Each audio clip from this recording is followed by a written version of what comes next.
My father's family name being Philip, and my Christian name, Philip, my infant tongue could make of both names nothing longer or more explicit than Pip. So I called myself Pip, and came to be called Pip.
Keep still, you little devil, or I'll cut your throat. No, sir, no. Tell us your name. Quick. Pip. Pip, sir. Sir. Show us where you live. Point out the place. There, sir. There. Oh. Oh. Oh. Oh. Oh. Oh.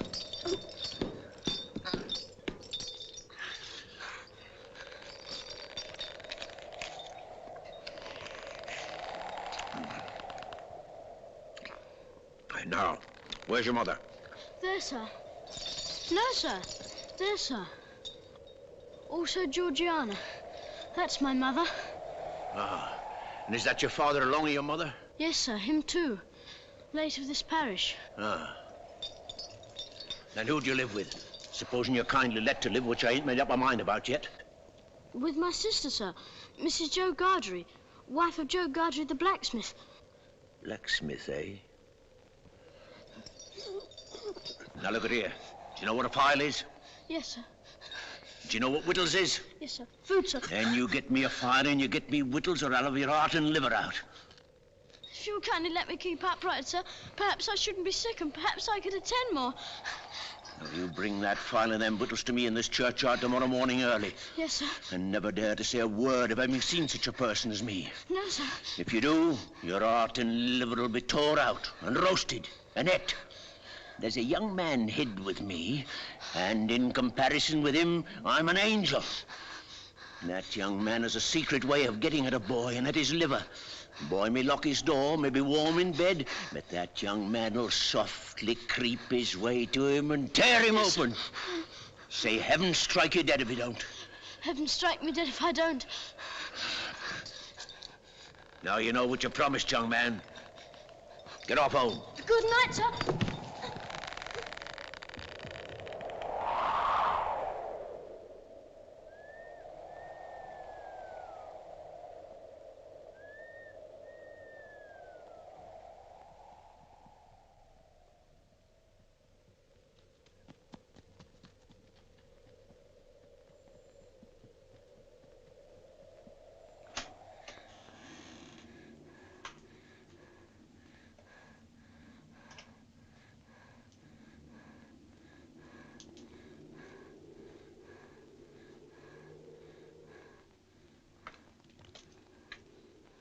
Hello, Joe. Mrs. Joe's been out a dozen times looking for you, Pip. She's out again now, making it a baker's dozen. She? And what's worse, she's got Tickler with her, Pip.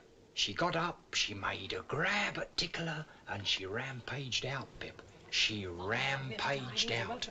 She's a-coming. Get behind the door, old chap, and get the towel betwixt you. You young... Keep out!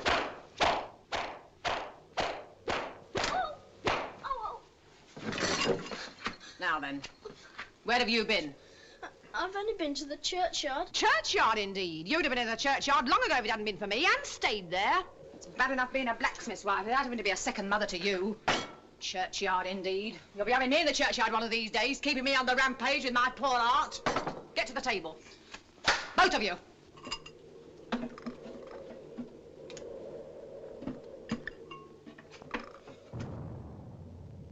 Listen. Was that great guns, Joe? Yes, there's another convict off. What does that mean? Oh, escaped, escaped. There was one escaped last night. They fired a warning of him. This must be a second one. Where does the firing come from? Drat the boy, ask no questions, you'll be told no lies. Mrs. Joe, I should like to know, if you wouldn't much mind, where the firing comes from. Bless the boy, from the hulks, of course. Oh, hulks. And please, what's hulks? There you go. That's the way with this boy. Answer him one question and he'll ask you a dozen. Hulks are prison ships right across the marshes. I wonder who's put in prison ships and why they're put in there. People are put into prison ships because they murder and because they forge and rob and do all sorts of bad things. And they always start by asking too many questions. Now get on with your supper. Get off to bed.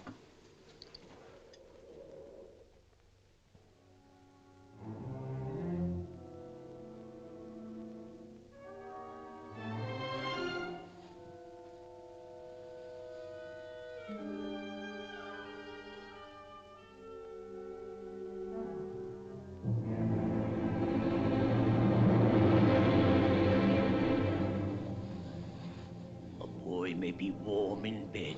He may pull the clothes over his head, but that young man will softly creep his way to him and tear him open. No.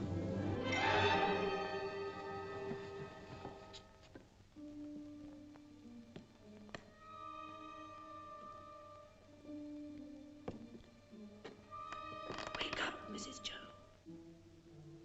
Wake up.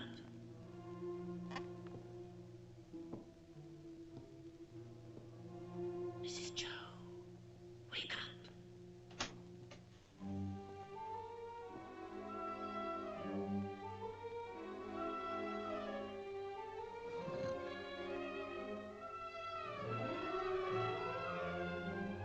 You're a thief, Pip.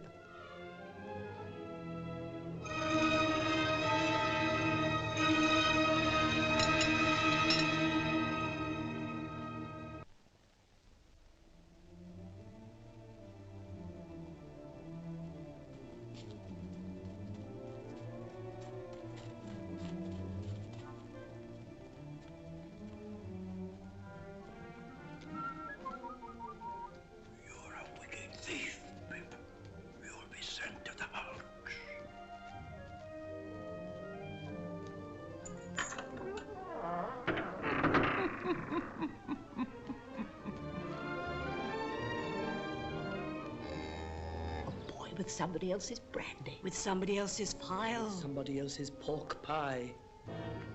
Stop him! Hello, young thief. I couldn't help it, sir.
Sir?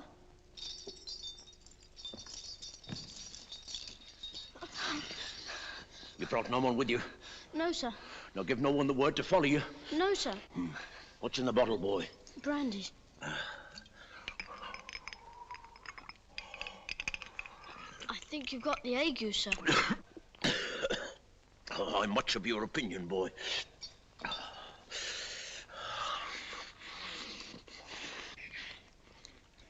I'm glad you enjoy it. Hmm? I said I'm glad you enjoy it. Thank you, boy. I do.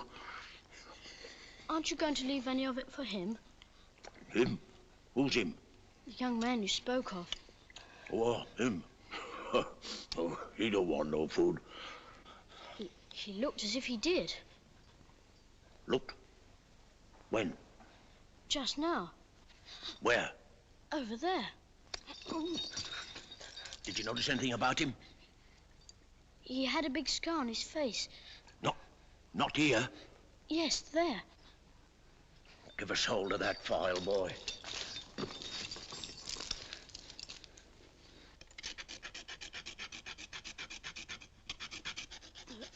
If you're not wanting me, sir, we have company for dinner, and my sister will be up early. Thank you, boy, thank you. This boy ought to be truly grateful, ma'am, for the princely dinner you've set before him. Do you hear what Uncle Pumblechook says? Be grateful. Why is it the young are never grateful? Naturally vicious. True. Now, to finish with, I want you all to taste a delicious, delightful gift from Uncle Pumblechook. It's a pie. A savoury pork pie. A savoury pork pie? Let's have a cut of this pie, Mrs. Doe, and we'll try to do it justice. Clean plates, cold. I always say a bit of savoury pork pie will lay atop of anything you may care to mention and do no harm. What's the matter, boy? Nothing, sir. I should think not. Enjoying yourself with your elders and betters? Improving yourself with their conversation? Now then, son, where do you think you're off to? Oh, excuse me, ladies and gentlemen, but I'm on a chase in the name of the king. I want the blacksmith. And what might you want him for, pray? Mrs., speaking for myself, I should reply, for the honour and pleasure of his fine wife's acquaintance. Speaking for the king, I answer, a little job done. You see, blacksmith, we've had an accident with these, and as they're wanted for immediate service, will you throw your eye over them? Convicts, Sergeant? Aye, 2. Have you seen anything of them? Heavens preserve us, no. We haven't seen No. them. No. Well, we'll find them.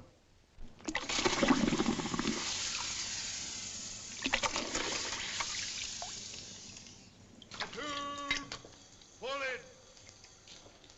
Platoon, prepare, shoulder up. Left hand.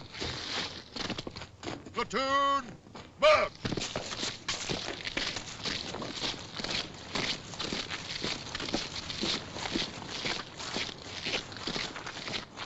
If that boy comes back here with his head blown to bits by a musket, don't look to me to put it together again.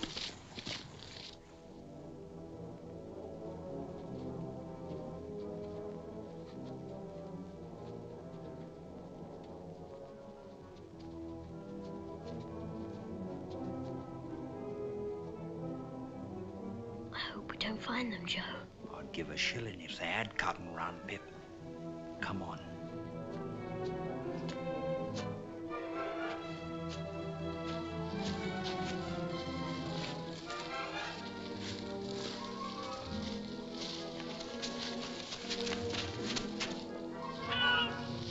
Convicts escaping. Come on! Help! This way! Help! Convicts escaping! This way!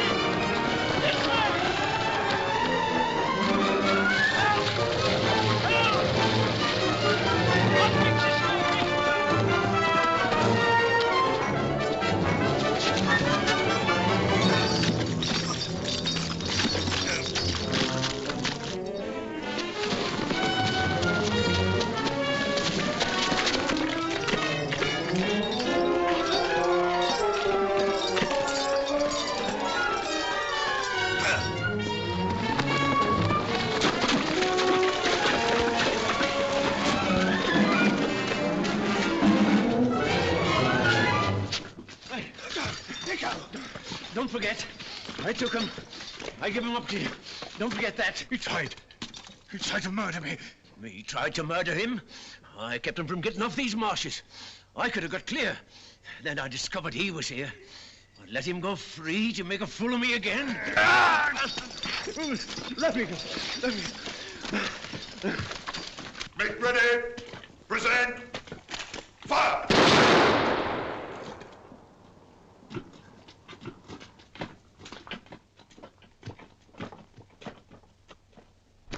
Hands.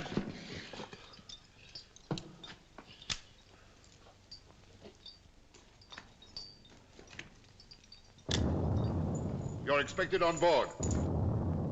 Come on. Light those torches. Get aboard, you. Torch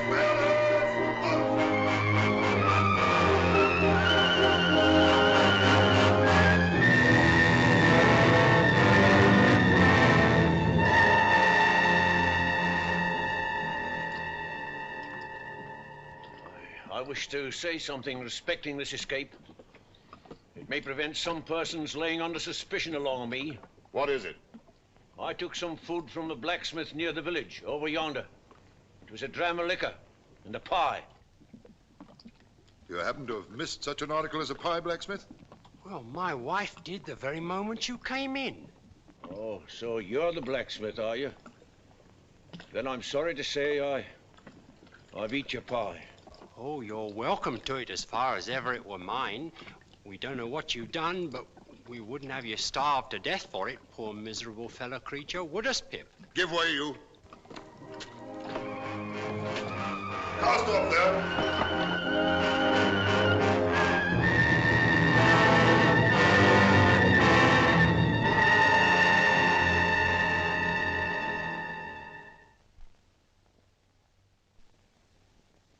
It was a year later.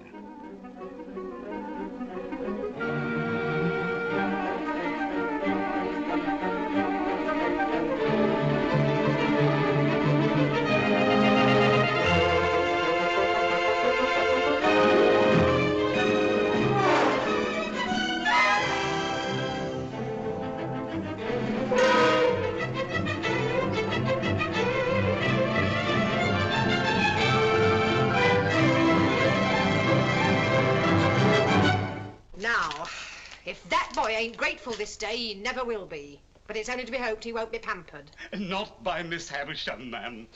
She knows better. Do you know who Miss Havisham is? Yes. Who? She's the strange lady in the large house. But she's mad, ain't she? She may be mad, but she's rich enough to make the boy's fortune. She wants him to go and play there. And he'd better play there, or else I'll work him. Well, wonder how she comes to know our Pip. Oh, Laura mussy me. Here I stand talking to me a moon calves, and Uncle Pumblechook waiting, and that boy grimed with dirt from the crown of his head to the soles of his feet. Oh.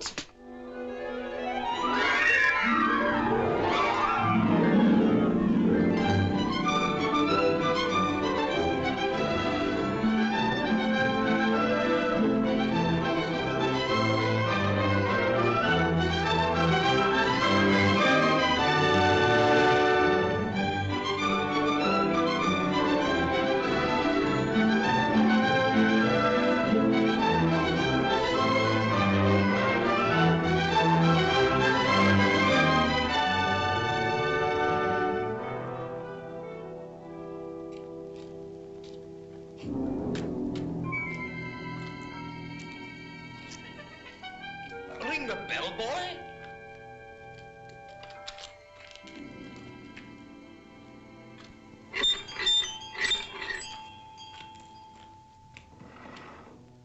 What name? Pumblechook. Quite right.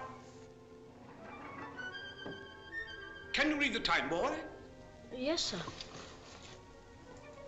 3:15. Punctual to the minute. Let it be a lesson to you.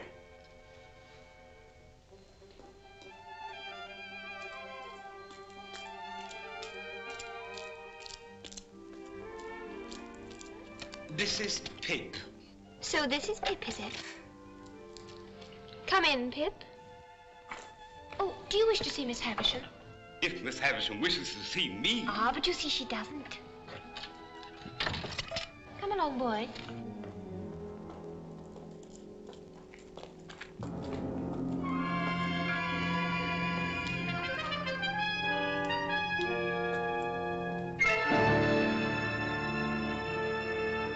Your clock stopped, miss. It should say 3:15. Don't loiter, boy.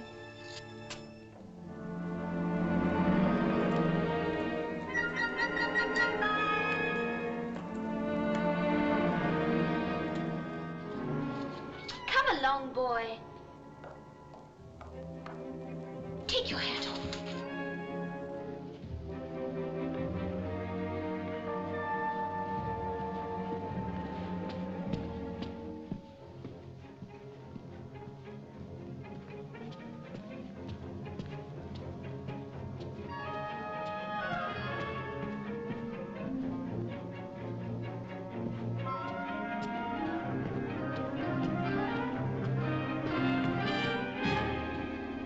This door, boy.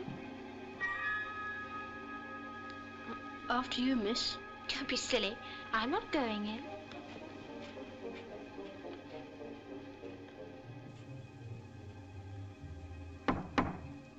Come in.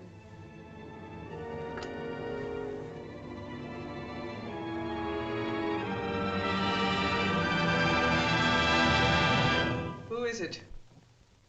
Pip, ma'am. Pip. Mr. Pumblechook's boy. Come to play. Come nearer. Let me look at you.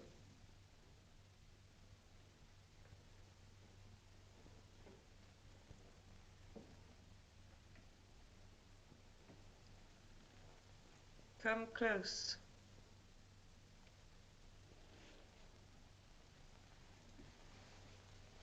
Look at me.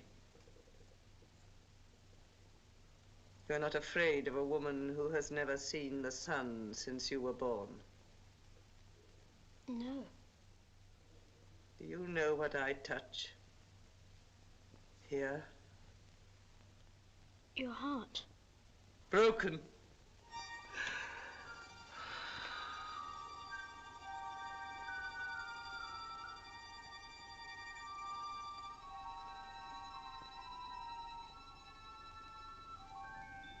I sometimes have sick fancies.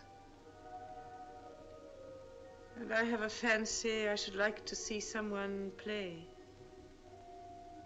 Play. Play.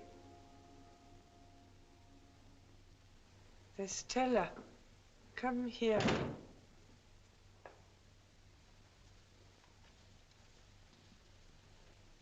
Your own, one day, my dear. And you will use it well. Let me see you play cards with this boy. With this boy? But he is a common labouring boy. And look at his boots. Well, you can break his heart. What do you play, boy? Only begging my neighbour, miss. Beggar him. 4 for the ace. 1 for a jack. He calls the knaves jacks, this boy. And what coarse hands he has. You stupid, clumsy, labouring boy. She says many hard things of you, but you say nothing of her. What do you think of her? I don't like to say. Tell me in my ear. I think she's very proud. Anything else? I think she's very pretty. Anything else? I think she's very insulting. Anything else? I think I should like to go home now. And never see her again, though she is so pretty. I'm not sure that I wouldn't like to see her again, but I think I'd like to go home now. You shall go home soon. Play the game out. Wait here, boy.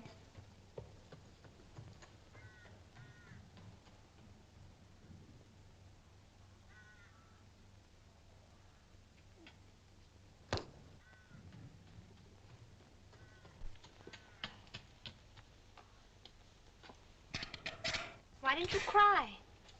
So I don't want to. You do. You've been crying and you're near crying now. Long after I'd gone to bed that night, I thought of Estella and how common she would consider Joe, a mere blacksmith. I thought how he and my sister were sitting in the kitchen, and how Miss Havisham and Estella never sat in a kitchen, but were far above the level of such common things. The following week,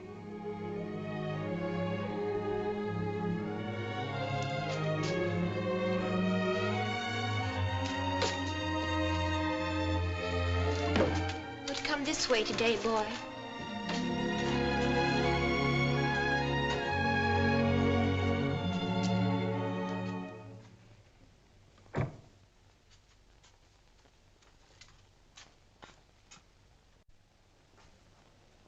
Well, I'm sure. What next? The idea. Well? Well, miss? Am I pretty? Yes, I think you're very pretty. Am I insulting? No, not so much so as you were last time. Not so much so. No. There, take that, you cross little monster. What do you think of me now? I shan't tell you. Because you're going to tell upstairs, is that it? No, it's not it. Why don't you cry again, you little wretch? I'll never cry for you again.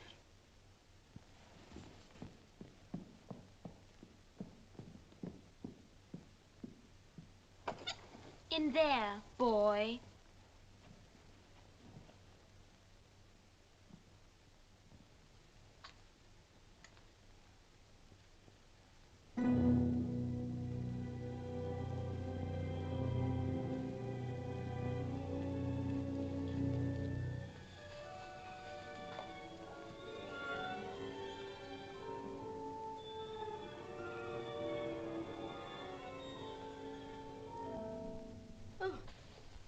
So the days have worn away, have they?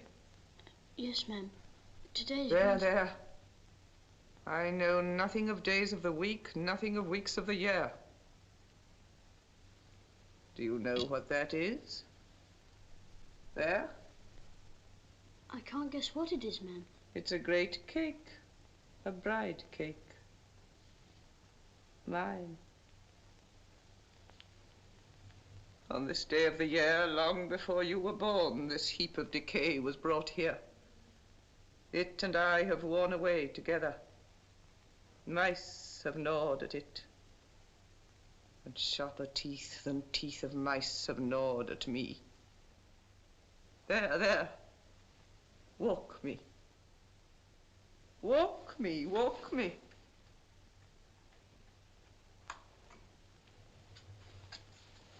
Dear Miss Havisham. Good morning, Miss Havisham. How well you look. I do not look well, Sarah Pocket. I'm yellow skin and bone. Those Pip are my relations, the Pockets. They are very particularly interested in my health. So once a year, on my birthday, I summon them to visit me. There. Pip, my dear, run into the garden and play. Estella will tell you when to come back. Yes, ma'am.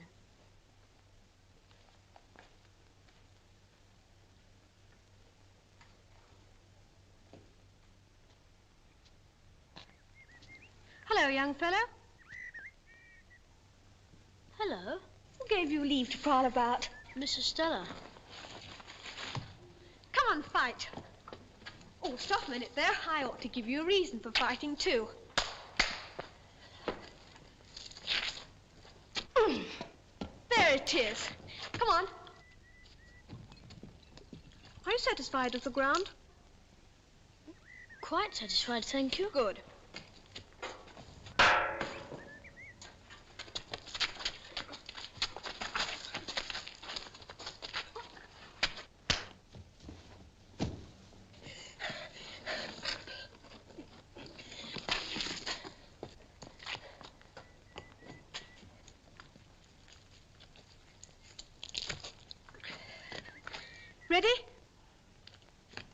Ready?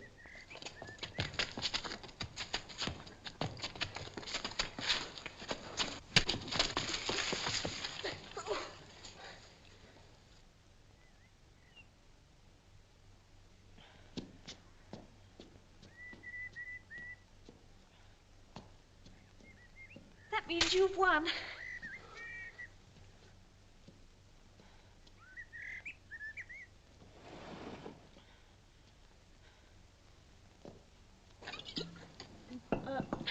Can I help you? No, thank you. I'm quite all right. Good afternoon, then. Same to you. Boy!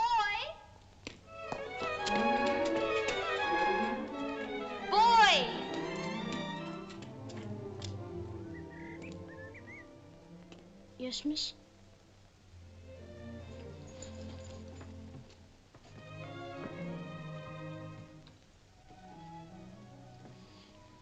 You may kiss me if you like. Now you ought to go home.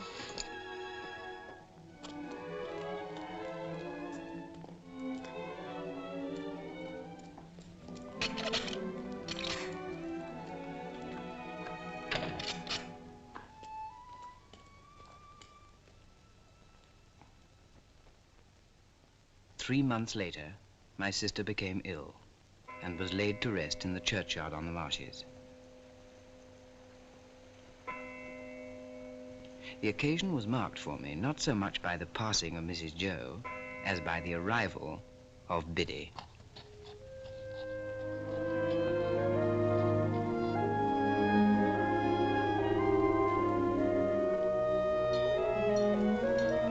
Very soon she became a trusted friend to both of us and a blessing to the household.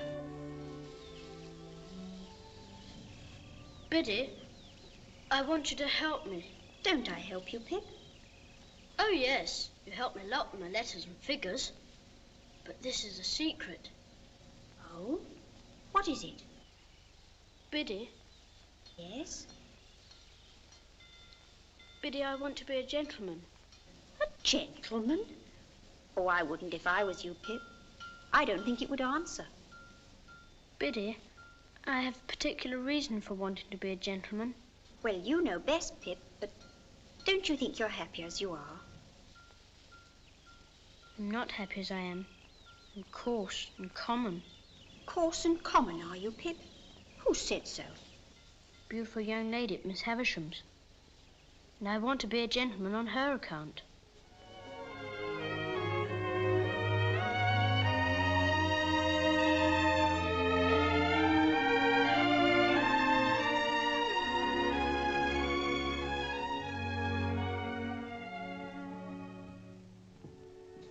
Whom have we here? A boy. Boy of the neighborhood, hey? Yes, sir. How do you come here? Miss Havisham sent for me, sir. Well, behave yourself. I've a pretty large experience of boys, and you're a bad lot of fellows. Now, mind you behave yourself. Yes, sir. Take this in there, boy. Yes, miss. From this moment, I entered upon the regular occupation of pushing Miss Havisham in her chair. As we began to be more used to one another, Miss Havisham talked more to me and asked me such questions as what I'd learnt and what I was going to be. Estella was always there and always let me in and out, but never told me I might kiss her again. Sometimes she would coldly tolerate me, and other times she told me energetically, I hate you. My admiration of her knew no bounds, and scarce a night went by without my falling asleep with the image of her pretty face before my eyes. One day,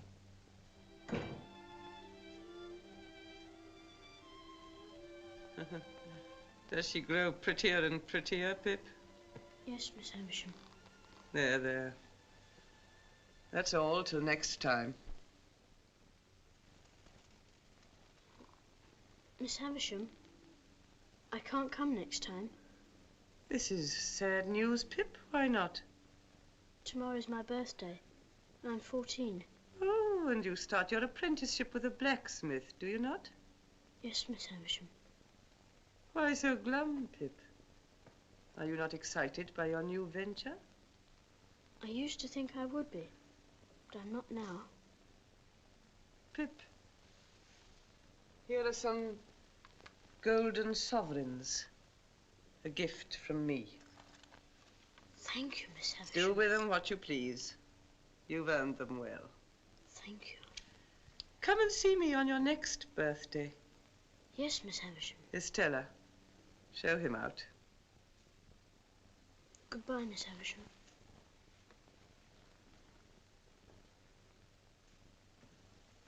Goodbye, Pip.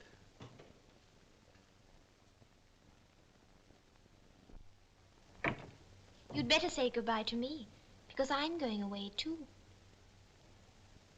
Going away? Yes. I'm going to France to be educated for a lady. Be educated for a lady? Yes. Well, aren't you sorry I'm going? Yes, Estella. I'm very sorry.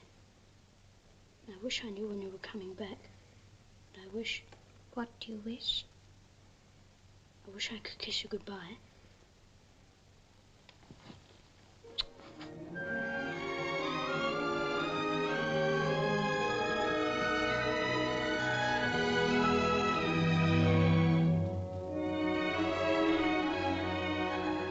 My boyhood had ended, and my life as a blacksmith began. It was in the 6th year of my apprenticeship, and it was a Friday night.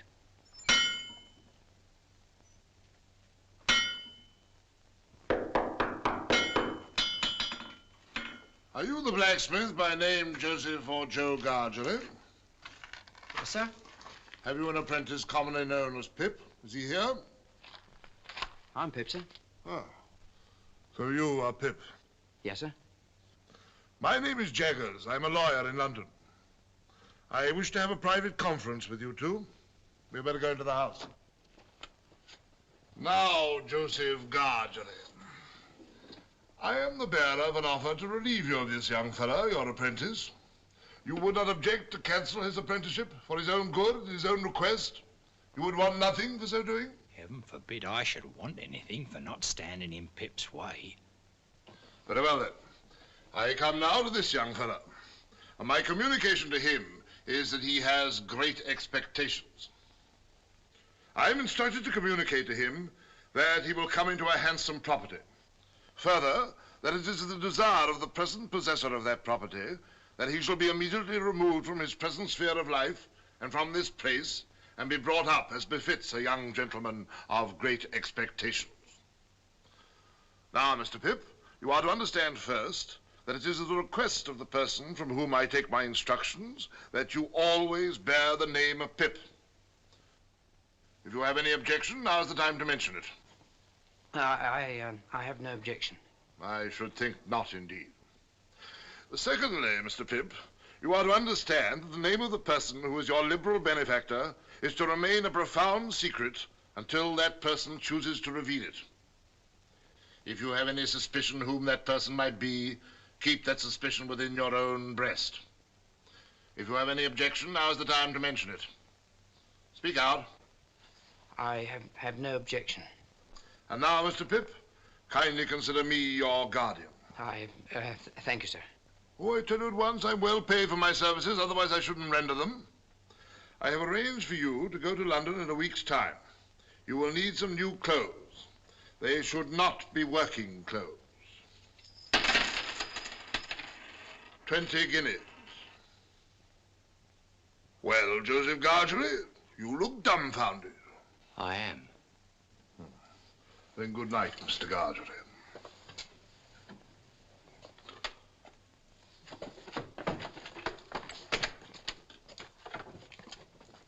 Good night, Pip. Good night, sir.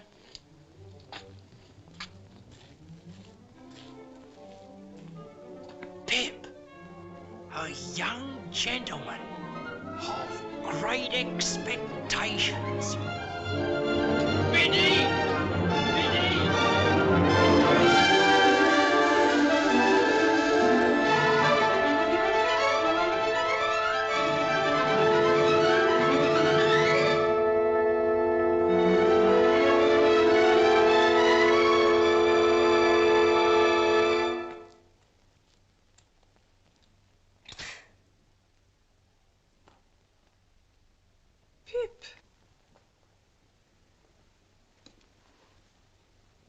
This is a very gay figure, Pip.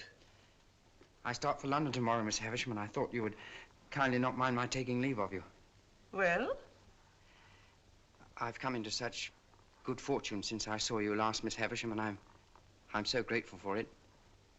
I've seen Mr. Jaggers, Pip. I've heard about it. So you go tomorrow? Yes, Miss Havisham. And you are adopted by a rich person. Not named. No, Miss Havisham. And Mr. Jaggers is made your guardian? Yes, Miss Havisham.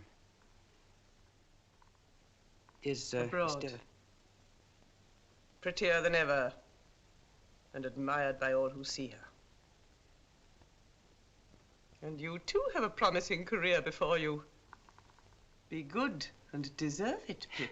Yeah. You will always keep the name of Pip, you know. Yes, Miss Havisham. Goodbye, Pip.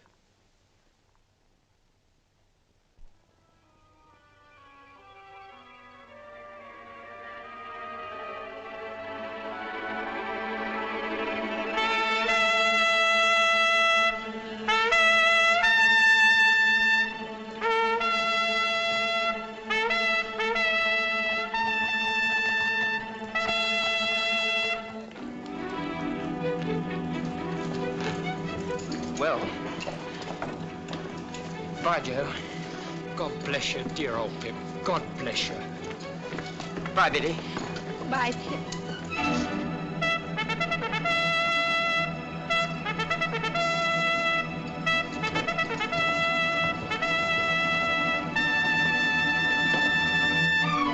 One day I'll come and see you in London, Pip. And then, what larks, eh? Goodbye, Joe. Goodbye, Pip. Goodbye, big old chap.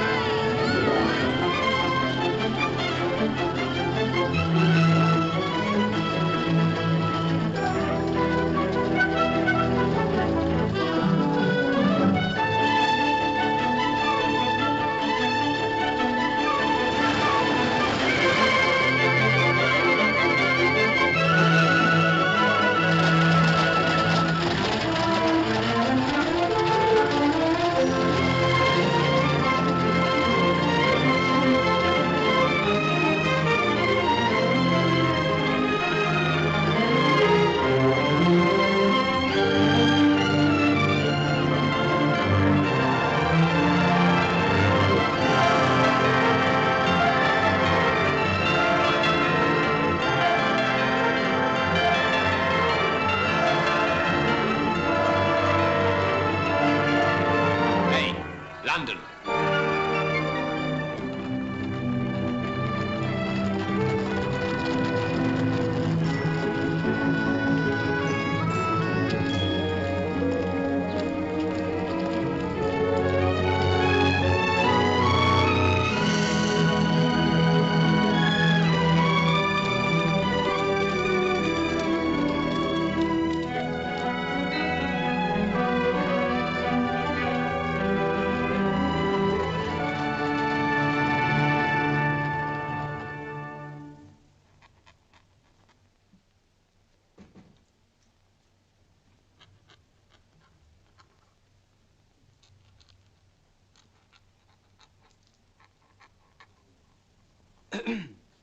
Excuse me, please. Is Mr. Jaggers at home? He is not. He's in court at present. Am I addressing Mr. Pip? Yes, I'm Mr. Pip. Mr. Jaggers left word. Would you wait in his room? Come this way, please. He couldn't say how long he might be, but it stands to reason his time being valuable, he won't be longer than he can help. Go and wait outside, Mike. Oh, I hope I'm not interrupting. Oh, certainly not. Oi! Your first time in London, Mr. Pip? Yes, sir. I was new here once. Rum to think of it now. Whose likeness is that? That? Oh, this is our most famous client. Got us a world of credit. This chap murdered his master. Didn't plan it badly. Is it like him? Like him? It is him, you know. This cast was made in Newgate, directly after he was taken down.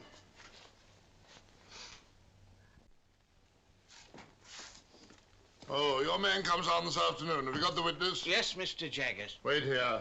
Mr. Pip's here. Good. Ah, so you've arrived safely, Mr. Pip. Good morning. Good morning, Mr. Jaggers. Now, we can soon settle you. Wemmick, Mr. Pip's file.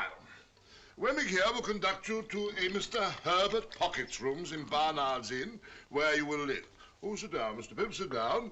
Mr. Pocket will be able to give you a good lead as to the places in London with which you shall become acquainted. I take it that is agreeable? Yes, Mr. Jaggers. Next, money. Your allowance will be £250 per annum, which means that you will draw from Wemmick here the sum of £62, 10 shillings per quarter. A very handsome sum of money, too, I think. You consider it so? How could I do otherwise? But answer the question. Undoubtedly, Mr. Jaggers. Good. Get out!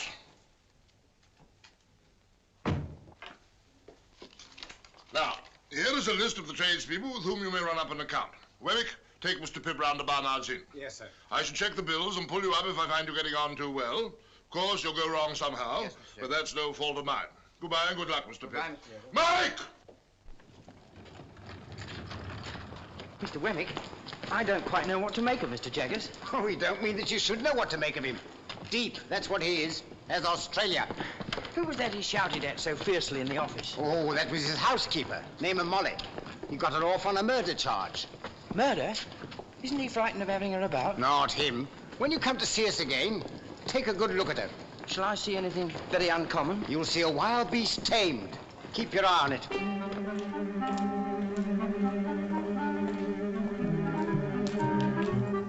Here we are. Mr. Pocket's on the first floor. You don't want me anymore?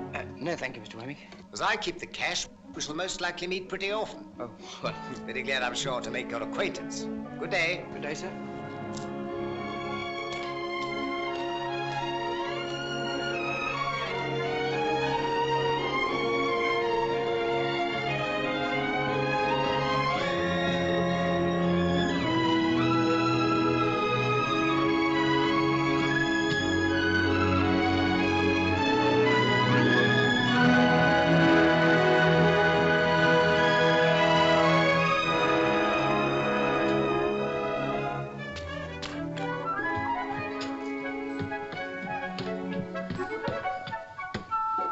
Mr. Pip?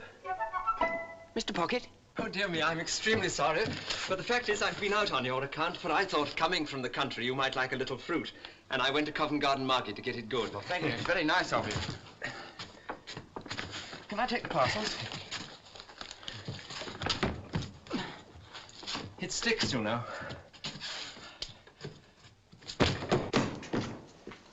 Pray come in. Now, this is the sitting room. Rather musty, but Barnard's is musty. I'm afraid I'm rather bare here. Now, that's my little bedroom, and this is your room. Come in. Oh, it's very nice. The furniture's specially hired for the occasion. Oh, I hope that... Dear me, I beg your pardon. You're holding the fruit all this time. I feel quite ashamed. You'll be very quiet here, and we shall be alone together. But I dare say we shan't fight. Fight? Fight? I knew I'd seen you somewhere before. You're the pale young gentleman from Miss Havisham's. Bless me, and you are the prowling boy. The idea of it's being you. Well, the idea of it's being you. I hope you've forgiven me for having knocked you about so. Oh, of course. You hadn't come into your good fortune at that time, had you? No. I was rather on the lookout for a good fortune then. Indeed? If Miss Havisham had taken a liking to me, I suppose I should have been provided for. Perhaps even I should have been engaged to Estella. But I didn't care much for it. She's a tartar. Who? Miss Havisham? I don't say no to that, but I meant Estella. You know she was adopted and brought up by Miss Havisham to wreak revenge on all the male sex. Wreak revenge on all the male sex? What revenge? Heavens, Mr. Pip, I thought you knew. No. Dear me, it's quite a story and should be saved till dinner time. Shall I take your stick? Oh, thank you. And your hat. Oh.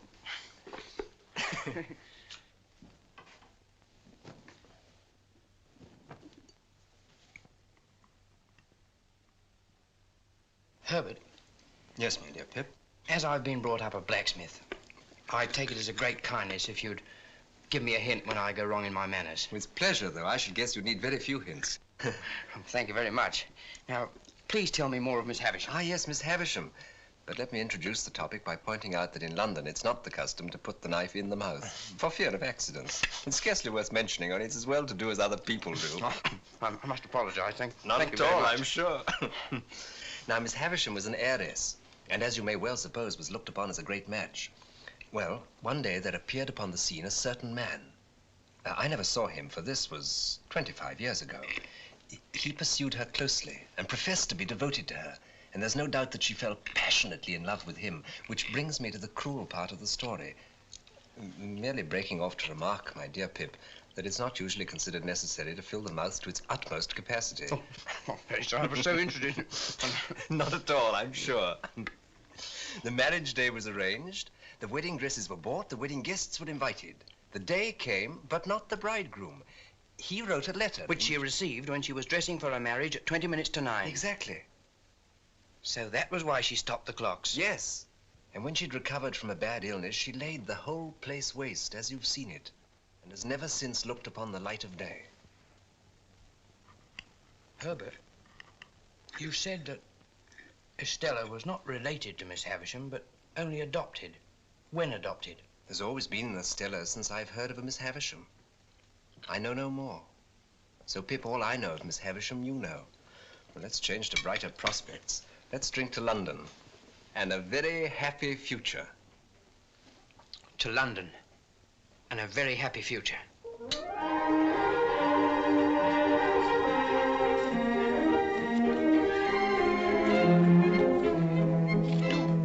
3, 4. Now all together, Mr. Pip. That's right.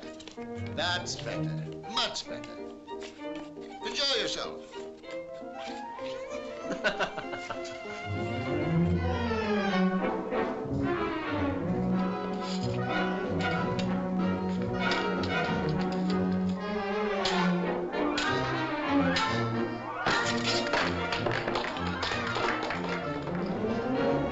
Ready?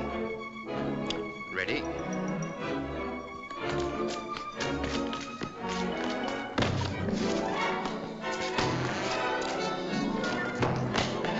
Forgive me, Herbert. Carry on, Pip, carry on. And so, if I could buy some new furniture and perhaps one or two other little things, I think I could be quite at home at Barnard's Inn. Do it. I knew you'd get on. How much do you want? £20? Webbeck!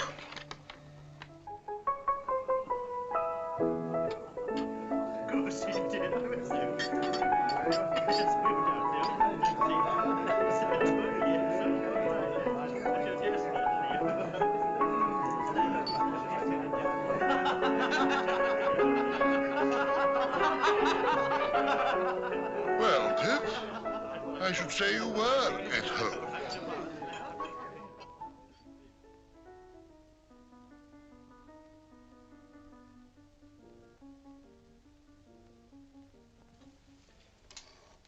Herbert, Yes, we've done very badly. very badly. Thank heaven for my birthday.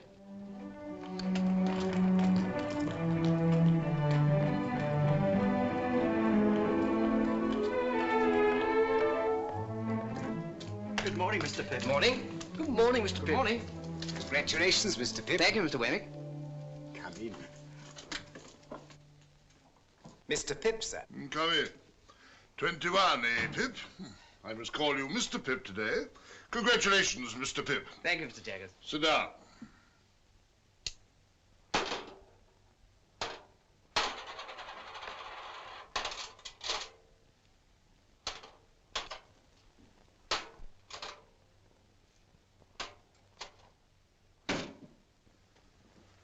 Now, my young friend, I'm going to have a word with you.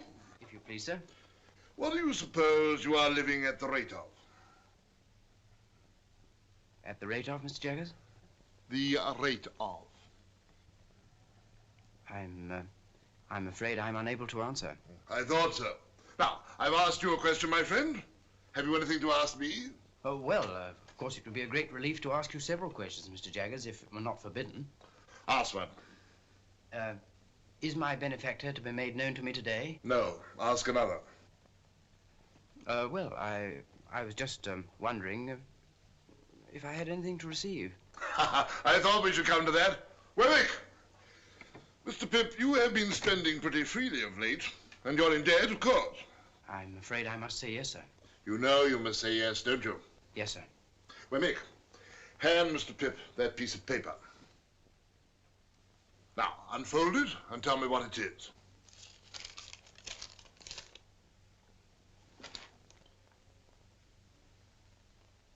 This is a banknote for £500. That is a banknote for £500. And at the rate of that handsome sum of money per annum, and at no higher rate, you are to live until your benefactor appears. Will it still be years hence, Mr. Jaggers? When that person discloses, you and that person will settle your own affairs. My part in the business will cease. That's all I have to say. Wemmick, show Mr. Pip out. Thank you, Mr. Jaggers. My dear Mr. Pip, Mr. Gargery is going to London and will be glad if you are agreeable to be allowed to see you. He will call Tuesday morning at 9 o'clock. We talk of you in the kitchen every night and wonder what you are saying and doing. No more, dear Mr. Pip, from your ever obliged and affectionate servant, Biddy. As I watched Joe that Tuesday morning, dressed grotesquely in a new suit, let me confess that if I could have kept him away by paying money, I certainly would have paid money.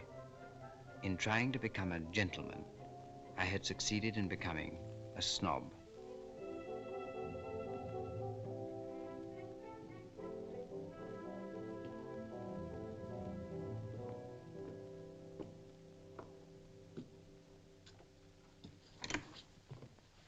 Joe. How are you, Joe? Pip. How are you, Pip? Come in, Joe.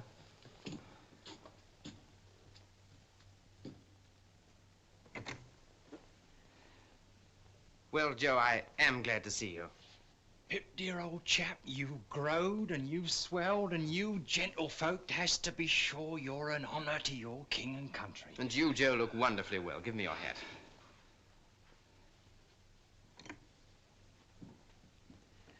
Oh, Herbert, this is Mr. Joe Gargery. Joe, Mr. Herbert Pocket. How do you do, Mr. Gargery? Your servant, sir. Won't you sit down? Thank you kindly, sir.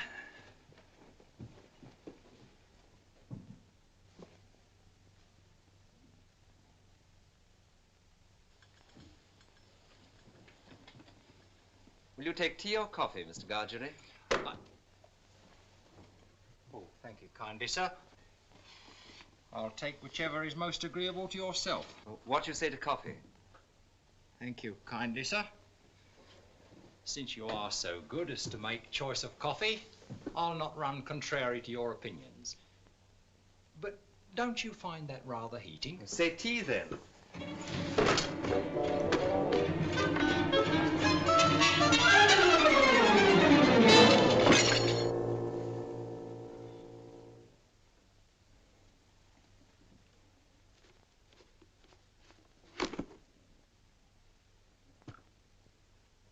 Pip, if Mr. Gargery will excuse me, I will go down to the porter's lodge to fetch the morning's letters. Thank you kindly, sir. Us two being now alone, sir. Joe, how can you call me sir? Us two being now alone, Pip, I will mention what have led to me having the present honour.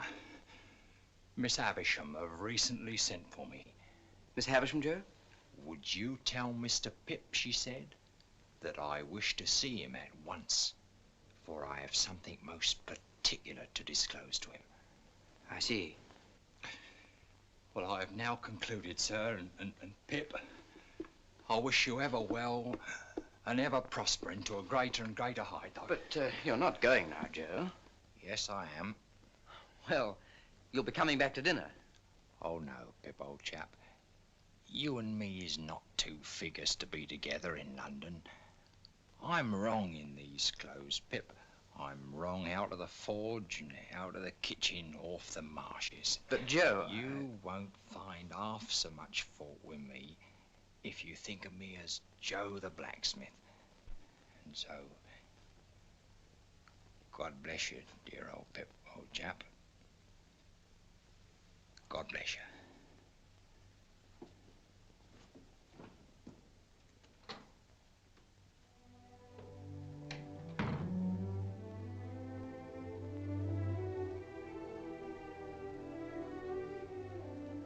All that day, Joe's simple dignity filled me with reproach.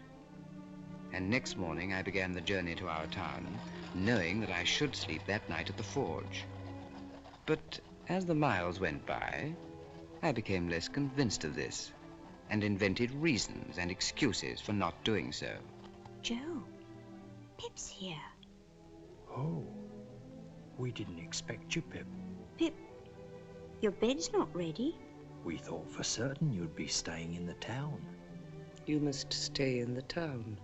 Gentlemen, always stay at the Blue Boar. Blue Boar, Rochester! All other swindlers upon earth are nothing to the self-swindlers, and with such pretenses did I cheat myself. Surely a curious thing. Come in, Pip. How do you do? How do you do, Miss Havisham? You kiss my hand as if I were a queen. Well? I thought that you were so kind as to wish to see me, Miss Havisham. Well?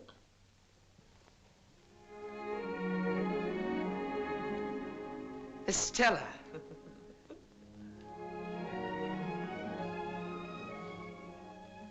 Well, Pip? Stella, this is an unexpected pleasure. I didn't think to find you here. You two must have a lot to say to each other. Go out into the garden, both of you, and walk and talk together. I must have been a strange little creature to hide and watch you fight that day. But I did, and I enjoyed it very much. You rewarded me very much. Did I? Don't you remember?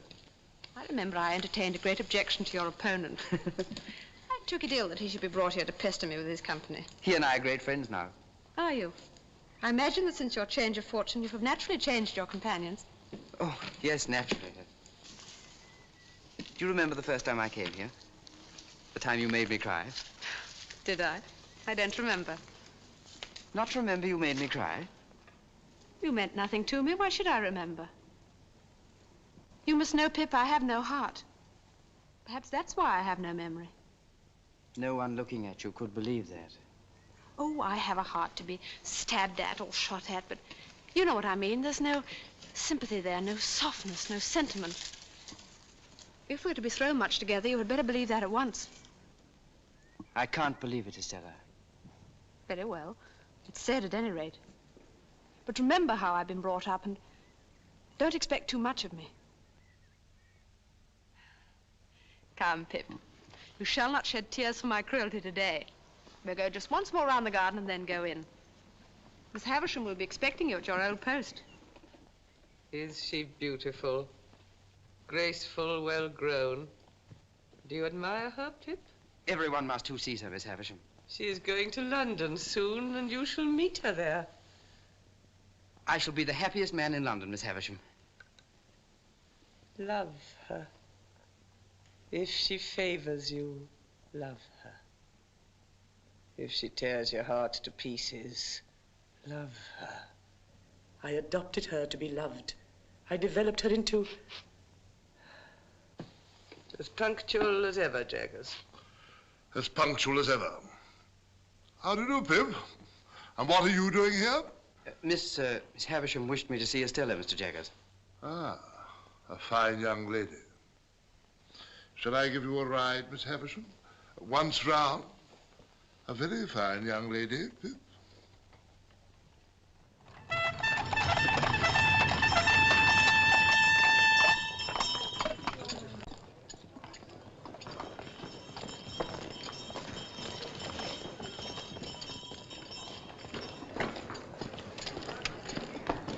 Estella. Pip. How nice to see you, Estella. My lesson from Miss Havisham is this. There are two Richmonds, one in Surrey and one in Yorkshire. Mine is the Surrey Richmond. The distance is 10 miles. I am to have a carriage and you're to take me there. Here is my purse. No, no. No, you must take it. We are not free to follow our own devices, you and I. The carriage is ordered for half an hour from now, and tea is ordered to while away that half hour. Does that please, milady? The tea will please her greatly. Why are you going to Richmond, Estella? I'm going to live, at a great expense, with a lady there who has the power, or says she has, of taking me about and introducing me and showing people to me and showing me to people. You'll have a gay time and be much admired. You must look forward to that, Estella. It's part of Miss Havisham's plan for me, Pip. I shan't take any great pleasure in events which I don't shape, but I shall be beautiful, and I shall be gay, I shall be obedient, and I shall write regularly of my gaiety. Will you always be part of Miss Havisham's plan, Estella? And do you thrive with Mr. Pocket, Pip? Yes, indeed. We've left Barnard's Inn and moved to the Temple. Oh? I live quite pleasantly there. At least... At least? As pleasantly as I could anywhere. Away from you.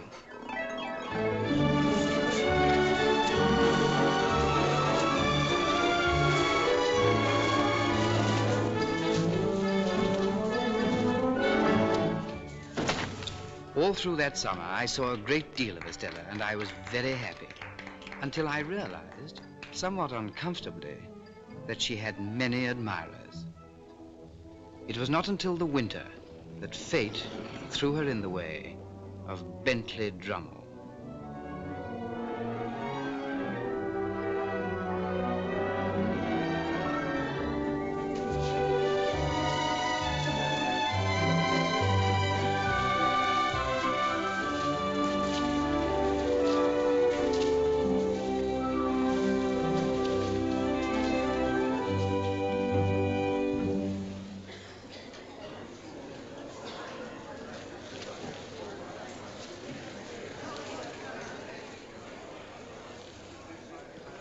Tired, Estella? Rather, Pip. You should be. Say rather I should not be. For I still have my letter to Miss Havisham to write before I go to bed. Recounting tonight's triumph? Surely a very poor one, Estella. I don't know what you mean. I didn't know there'd been any. My lords, ladies, and gentlemen. This is our dance, Estella. Pray take your places for the next dance.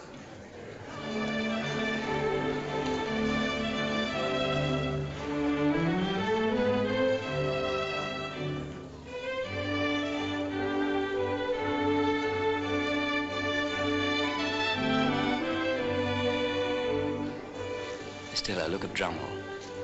He never takes his eyes off you. Why should I look at him? Is there anything in Drummle I need to look at? That's what I want to ask you. He's been hovering about you for weeks. Moths and all sorts of ugly creatures hover about a lighted candle. Can the candle help it? My lords, ladies, and gentlemen, pray take your partners for the Spanish polka.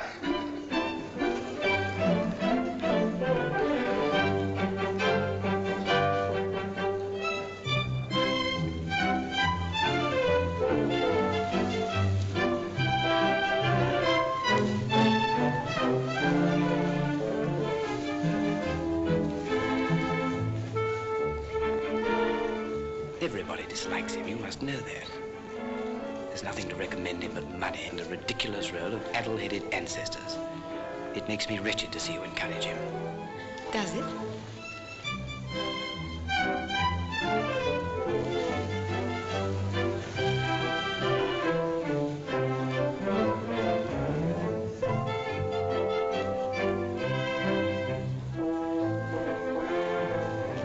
You give him looks and smiles such as you never give to me. Do you want me then to deceive and entrap you? Do you deceive and entrap him, Estella? Yes, and many others. All of them but you.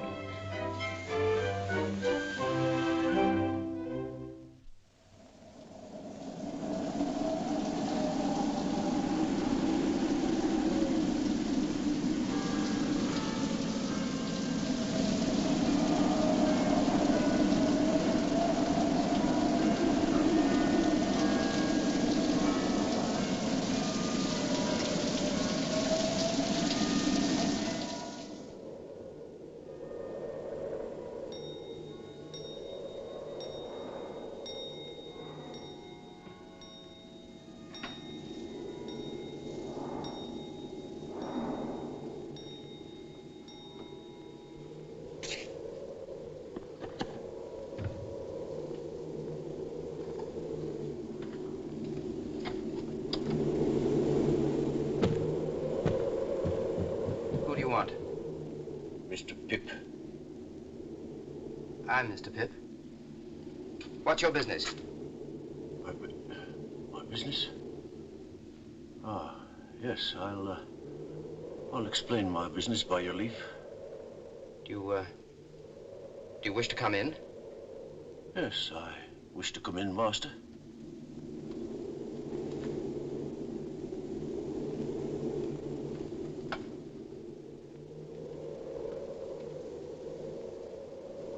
Now perhaps you will explain your visit.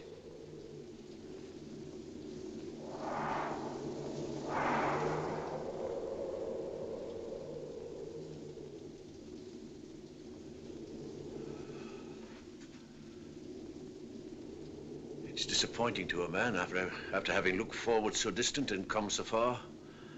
Oh, but you're not to blame for that. What do you mean? I'll speak in half a minute. Give me half a minute, please.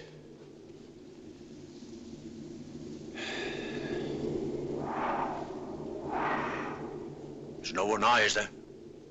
Why do you ask that question?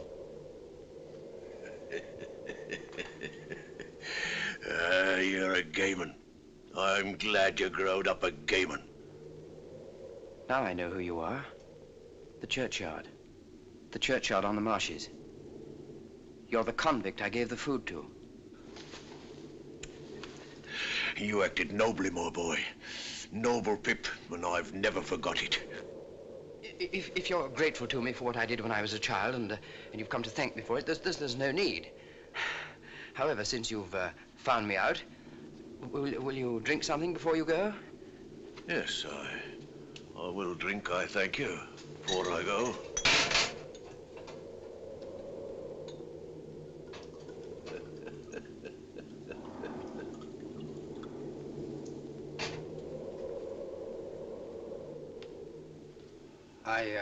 I hope you won't think that I spoke harshly to you just now. I had no intention of doing it, and I'm very sorry for it if I did. I wish you well and happy.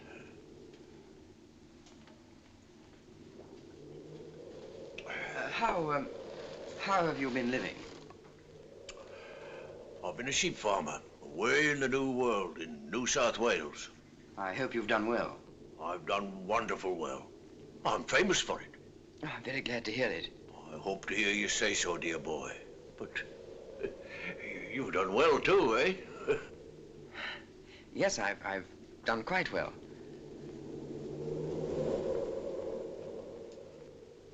May I make so bold as to ask how you've done well since you and me was out in those lone, shivering marshes? How? Ah. Yes, I've been chosen to succeed to some property. Might I be a varmint ask what property? I don't know. Might I be a varmint ask whose property? I don't know. Could I make a guess, I wonder, at your income since you come of age? As to the first figure now. 5?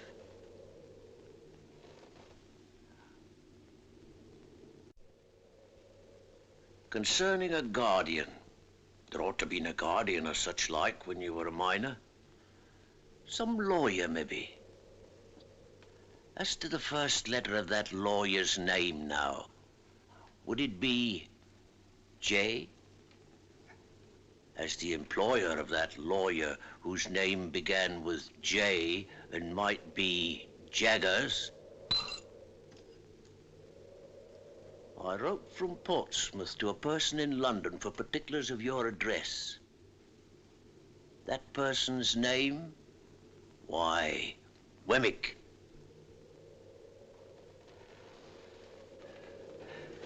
Yes, Pip, dear boy, I made a gentleman of you. It was me what done it. I swore that time that as sure as I earned a guinea, that guinea would go to you. And that there hunted dog what you kept life in got his head so high that he made a gentleman. And Pip, you're him. Why, I'm your second father, Pip, and you're my son. And how good looking you've growed. Ah, there's a pair of bright eyes somewhere, eh? Isn't there a pair of bright eyes what you love the thoughts of? They shall be yourn, dear boy, if money can buy 'em. But didn't you never think it might be me? No, never. Well, you see, it was me. And single-handed. Never a soul in it but me own self and Mr. Jaggers. Was there no one else? No, who else should there be? Well, where are you going to put me, dear boy? Put? Oh, to sleep. Who's that? Don't be alarmed. It's Mr. Pocket, who shares these rooms with me. Phew. What a night. Hello. Herbert, something very strange has happened. This is a visitor of mine. Take it in your right hand. Say, strike me dead on the spot if I split in any way, whatever. Strike me dead on the spot if I split in any way, whatever. Kiss it. Do as he says, Herbert. Now, you're an oath.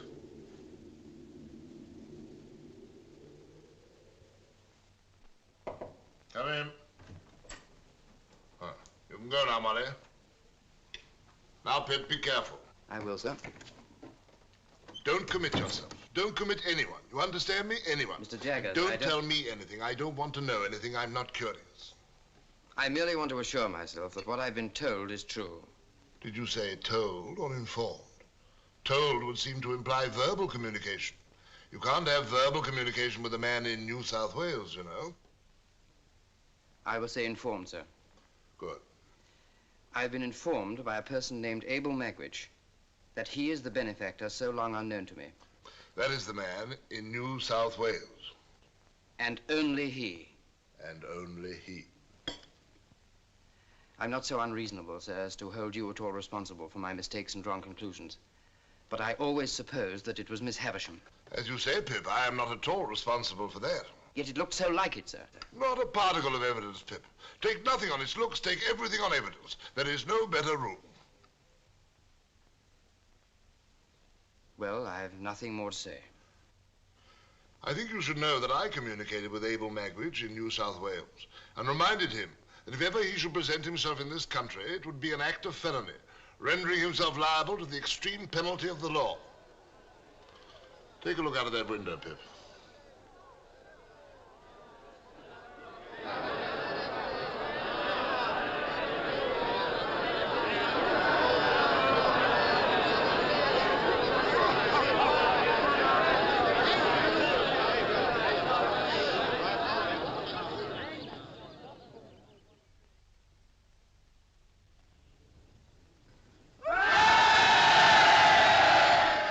That sort of thing happens every day.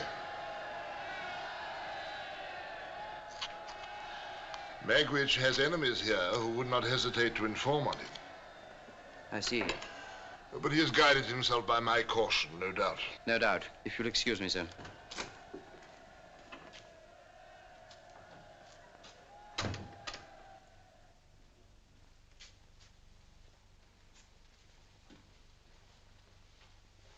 There's no other alternative. He must be got out of the country, and I shall have to go with him. Why must you go with him? He's risked everything on my account. I can do no less than stand by him now. What will you say to Estella? I'm at a loss to know what to say to her. She'd never understand about him. But I must see her before I go.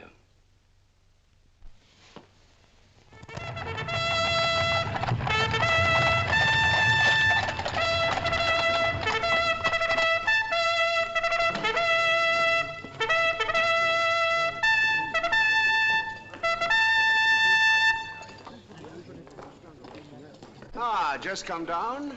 Yes. Beastly place, your part of the country, I think.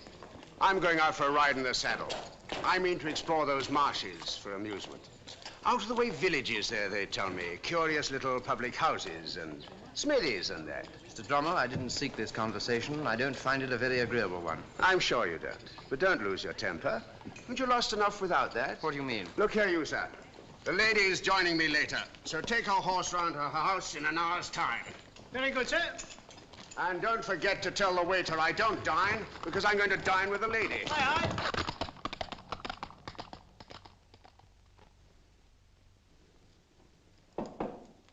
Come in. What wind blows you here, Pip?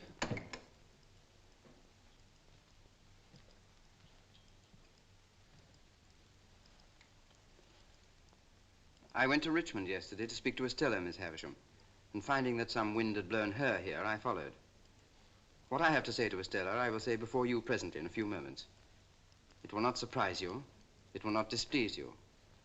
I'm as unhappy as you could ever have meant me to be. I have found out who my patron is.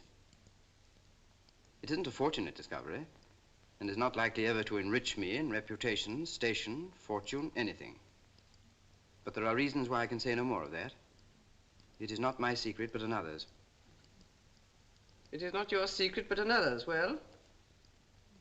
When you first caused me to be brought here, Miss Havisham, I suppose I really did come here as any other chance boy might have come, as a kind of servant, to gratify a want or a whim and to be paid for it. Aye, Pip, you did. And that Mr. Jaggers was... Mr. Jaggers had nothing to do with it. His being my lawyer and the lawyer of your patron was a coincidence. He holds the same relation towards numbers of people. But when I fell into the mistake that I've so long remained in, at least you led me on. Yes. I let you go on. Was that kind? Who am I? For heaven's sake, that I should be kind. Well, what else? Estella, I should have said this sooner, but for my long mistake, which led me to believe that Miss Havisham meant us for one another. And I felt that I couldn't tell you of my real feelings while you were not free to choose for yourself. But now I have to go away. And I must say it before I go. I love you, Estella. I've loved you ever since I first saw you in this house. Pip, I tried to warn you not to love me. But you wouldn't be warned, for you thought I didn't mean it. Isn't it true that Bentley Drummel is in town here and pursuing you? Quite true. That you encourage him and ride out with him, and that he dines with you this very day? Quite true. How can you fling yourself at such a man? Should I rather fling myself at you, Pip, who would sense at once that I bring nothing to you? But you cannot love him, Estella. What have I always told you? Do you still think, in spite of it, that I don't mean what I say? Estella, you would never marry him.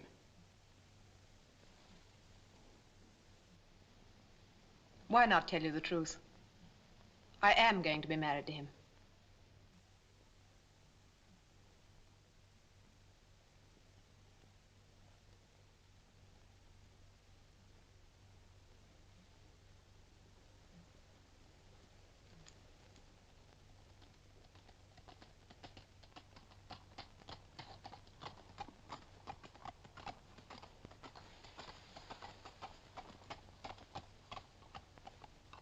Come, Pip. Don't be afraid of my being a blessing to him. I shall not be that. Here is my hand. Let us part on this. You'll get me out of your thoughts in a week.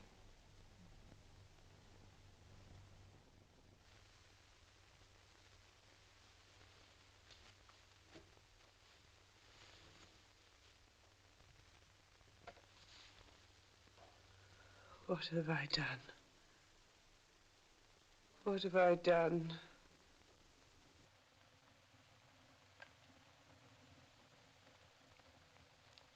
If you mean what have you done to me, Miss Havisham, let me answer. Estella has been part of my existence ever since I first came here, the rough, common boy whose heart she wounded even then. She has been the embodiment of every graceful fancy that my mind has ever known. To the last hour of my life, she cannot choose but remain part of my character, part of the little good in me, part of the evil. But you may dismiss me from your mind and conscience. But Estella is a different case.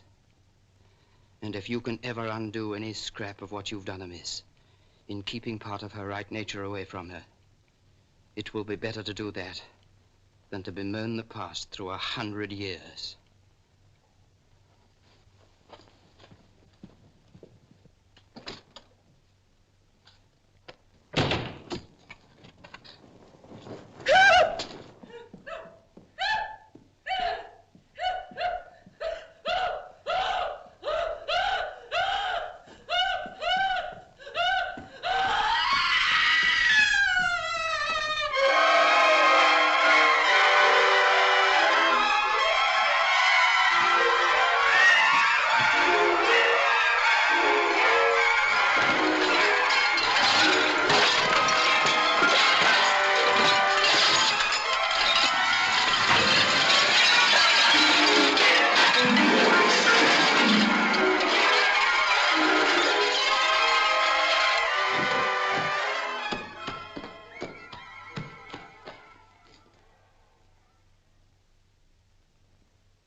Late that evening, I left the room with the long table for the last time and started on my way back to London.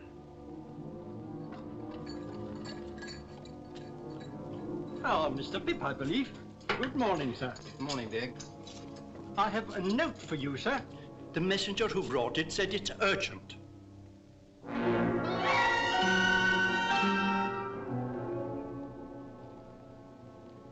Get me a cab off the stand, Dick. Yes, sir. Morning, Wemmick. What's the trouble? So you got my note, then? Yes, I came straight here. Why, what have you done to your hands? Oh, it's nothing. I got them burnt, Mr. Wemmick. I'm very anxious. Everything's taken care of, Mr. Pip. But pray come in. You don't object to an aged parent, I hope? Oh, no, I should be delighted. This is Mr. Pip, Aged P, and I wish you could hear his name. Give him a nod, Mr. Pip. That's what he likes. You made acquaintance with my son at his office, I expect. Yes. Not away at him, if you please, like winking. Yes. Yes. I hear that my son is a wonderful hand at his business, sir. Yes.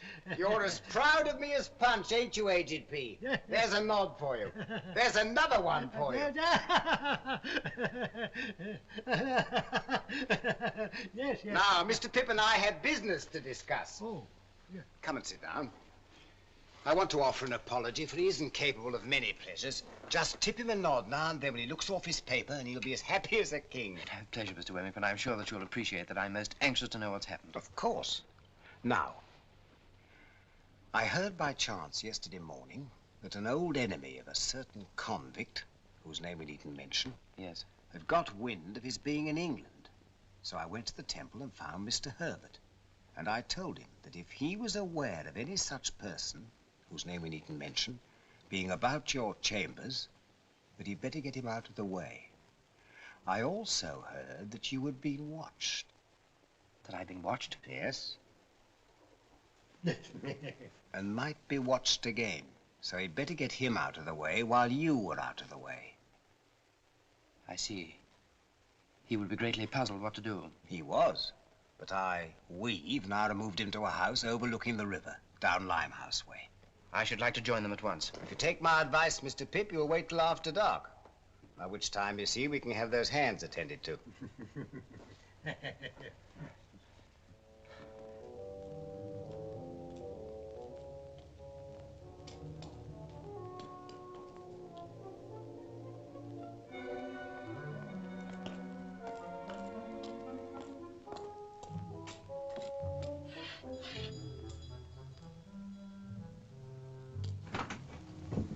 Good evening, ma'am. Good evening, sir. Thank you, Mrs. Wimple, and you can send up our supper if you will. Very good, sir. How is he? All's well.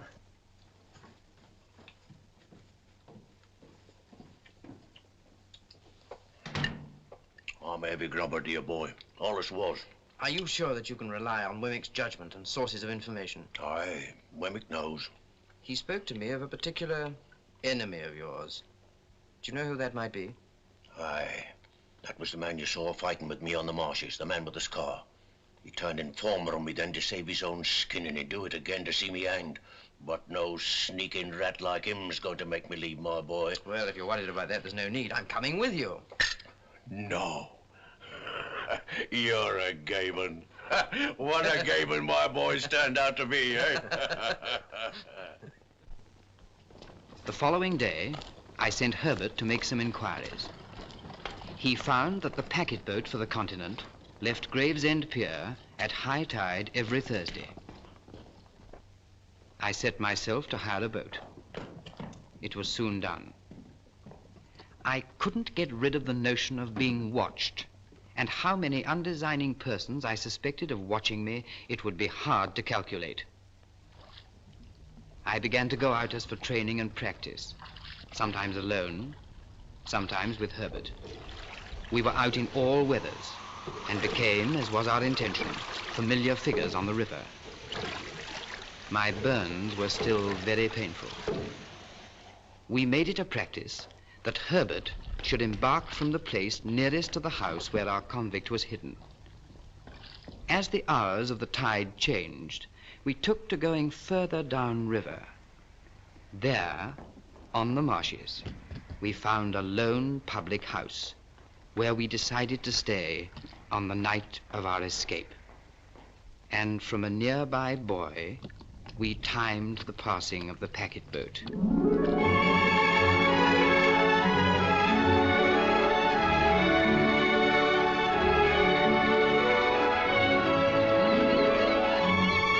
We chose this spot carefully. It was just above the point where the steamer picked up the river pilot. The river pilot. Our river pilot. One day, Herbert bought 2 steamship tickets, and our plans were set.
Boat ahoy!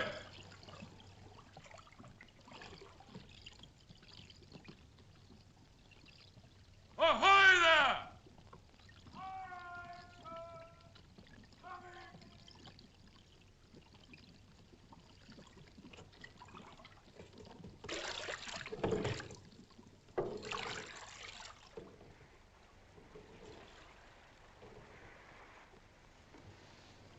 Tell me something. What, dear boy? What I did for you as a child was such a small thing. Why have you done so much for me? I had a child of my own once, Pip. A little girl who I loved and lost. What happened to her?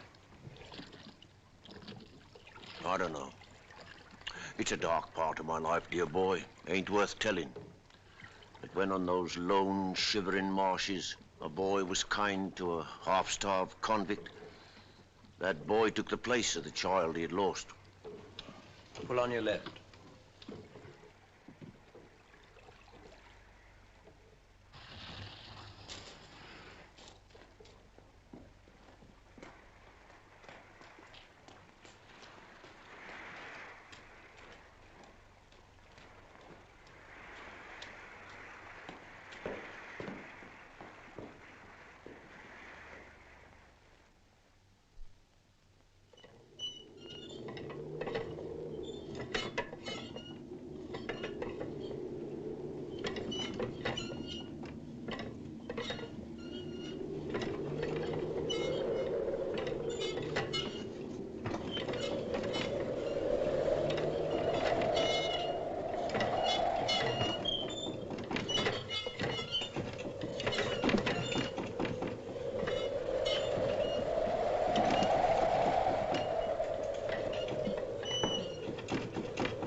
she comes.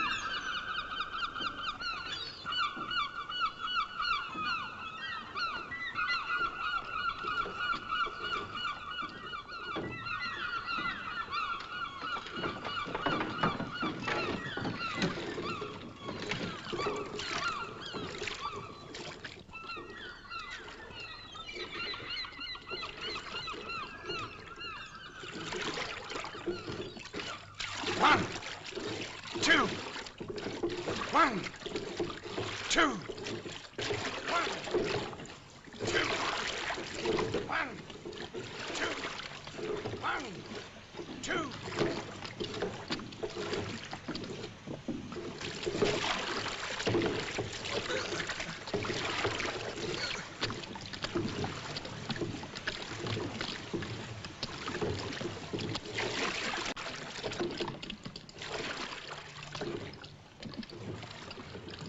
You have an escaped convict there. That's the man in the stern. I call upon him to surrender and you to assist.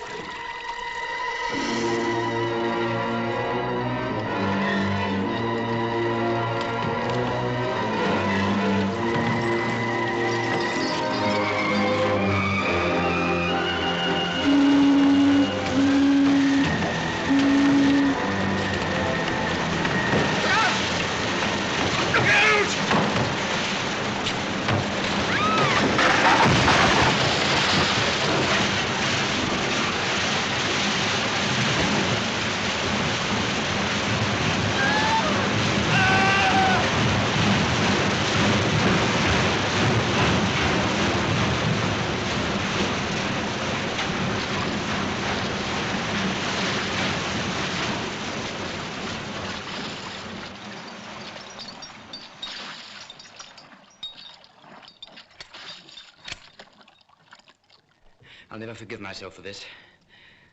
I'm all right, dear boy. I'm content to have seen my boy and to take my chance. Jaggers will help us. He'll get you off all right. Prisoners at the bar. It is now my duty to pronounce the sentence demanded by the law.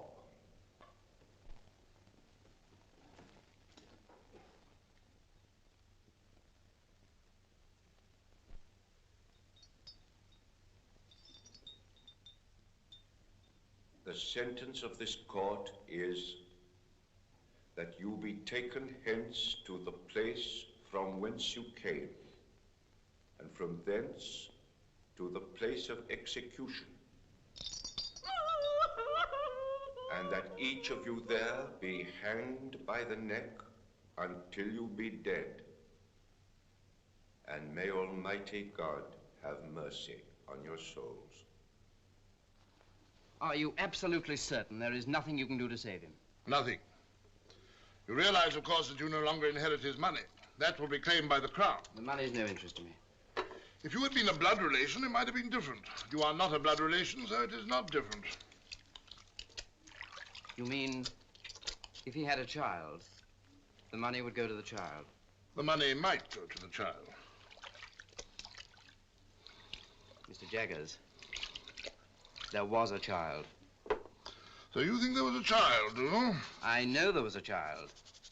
And what's more, Mr. Jaggers, you know it. Sit down, Pip.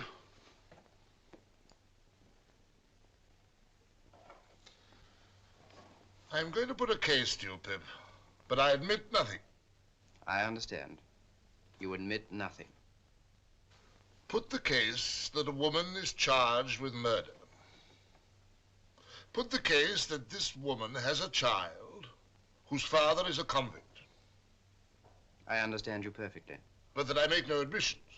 But that you make no admissions. Now, Pip, Put the case that this woman's legal advisor knows an eccentric and very rich lady who is anxious to adopt a little girl. Do you understand, Pip? I understand. But I can hardly believe. Ring that bell, Mr. Pip.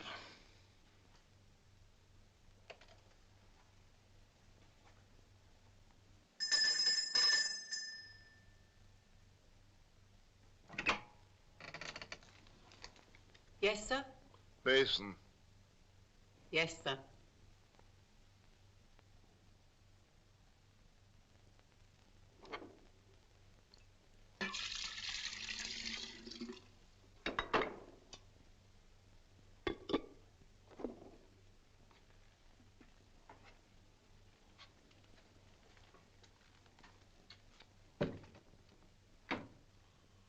Well, Pip?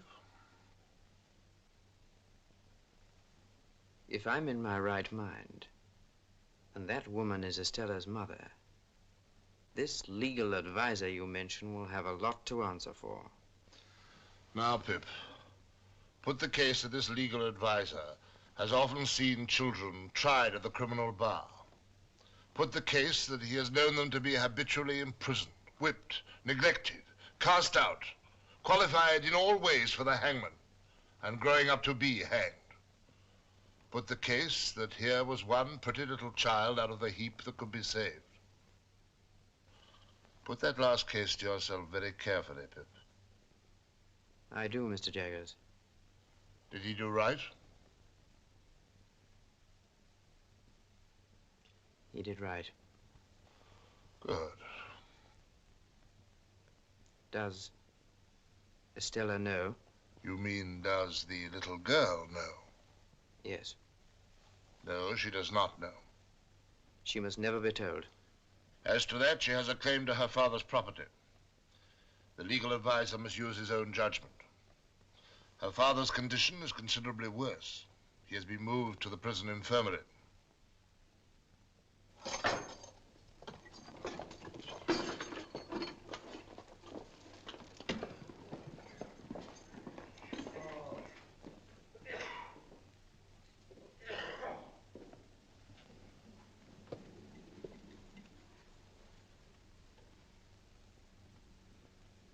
Dear boy, I thought you wasn't coming. And yet, I knew somehow that you would. It's just the time. I waited at the gate so as not to lose a moment of it. God bless you. You've never deserted me. And what's best of all is, you've been more comfortable along with me since I was under a dark cloud than when the sun shone. That's best of all. Are you in pain? I don't complain of none, dear boy. You never do complain.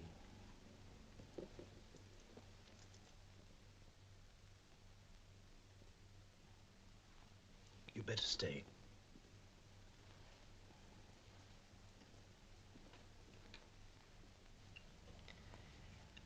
I have something to tell you. Can you understand what I say?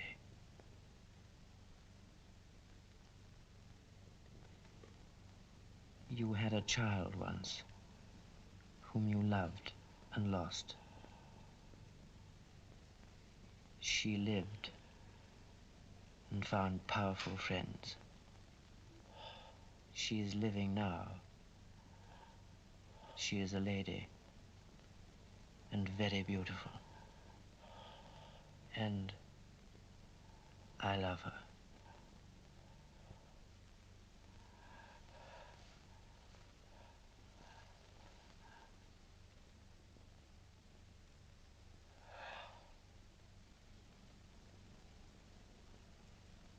Oh, Lord, be merciful to him, a sinner.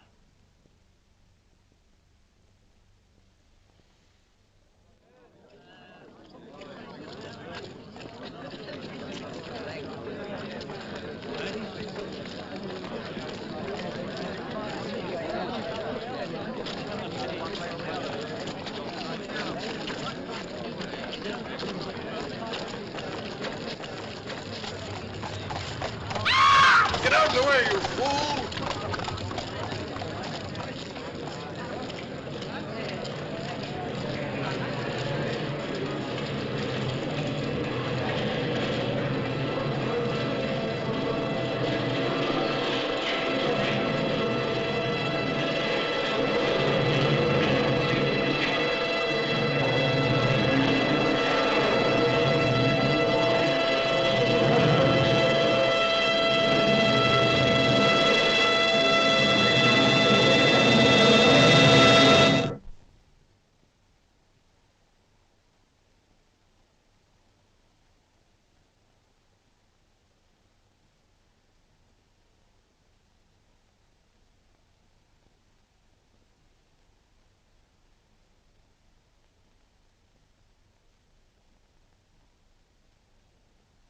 Is it, Joe? What's it are, old chap? How long, Joe? Which you mean to say, Pip, how long have your illness lasted? Yes, Joe. Well, it's the end of April, Pip. Tomorrow's the 1st of May. Dear Joe, have you been here all the time? Oh, pretty nigh, old chap.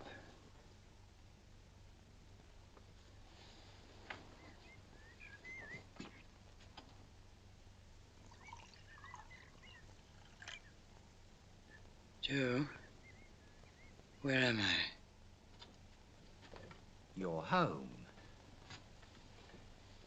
I brought you home, dear old Pip, old chap.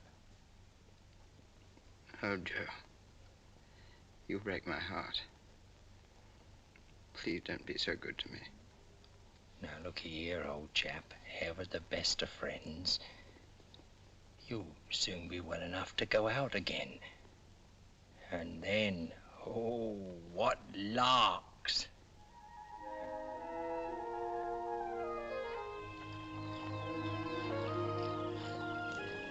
Billy, you have the best husband in the world.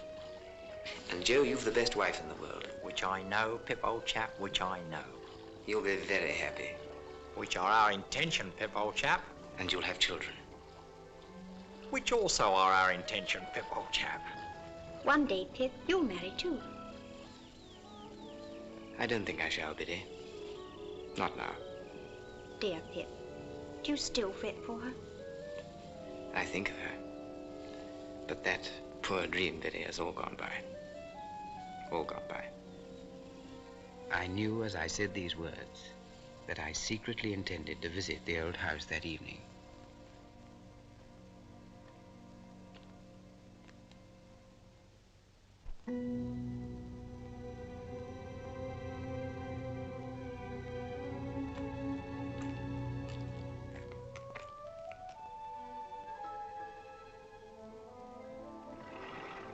What name? Pumblechook. Quite right.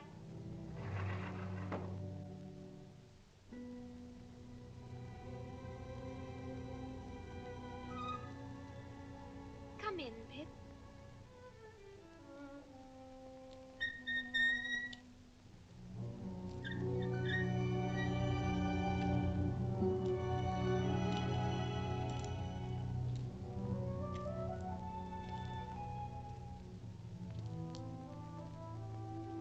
I know nothing of days of the week, nothing of weeks of the year. Don't loiter, boy.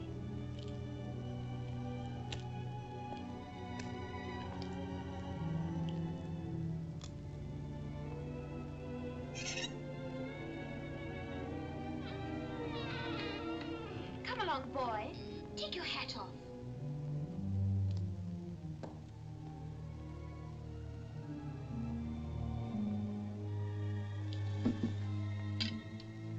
Whom have we here? A boy. A boy of the neighborhood, eh? But he is a common laboring boy. You can break his heart. This door, boy.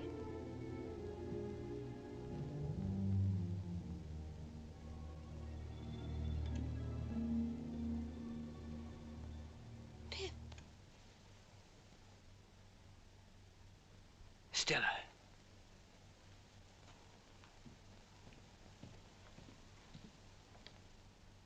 Stella, what are you doing here? I thought you were in Paris with your husband. I have no husband, Pip. Have you not heard? I've been ill, Stella. I've heard nothing. When Mr. Jaggers disclosed to Bentley Drummle my true parentage, he no longer wished to have me for a wife. Well, Pip, why don't you laugh? You've every right to. I've no wish to laugh, Stella. I'm truly sorry. You've no need to pity me. It has simplified my life. There's now no need to sell the house. It is mine, and I shall live here. I shall like it here, Pip. Away from the world and all its complications.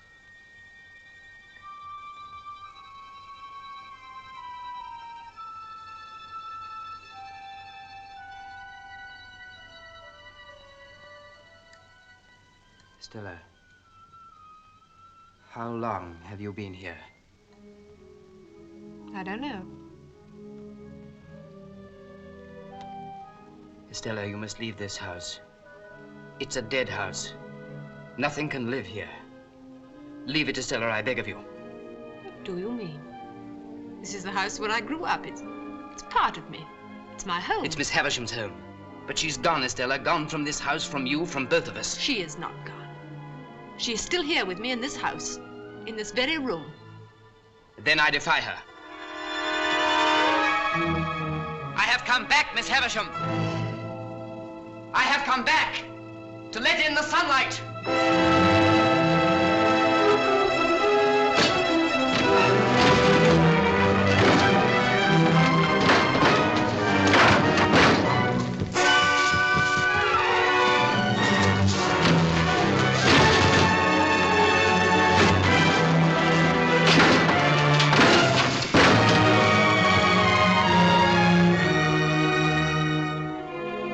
Look, Estella, look. Nothing but dust and decay.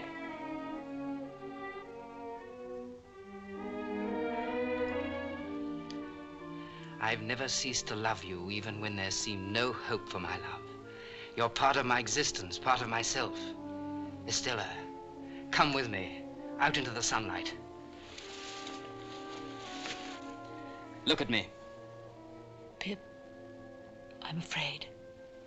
Look at me.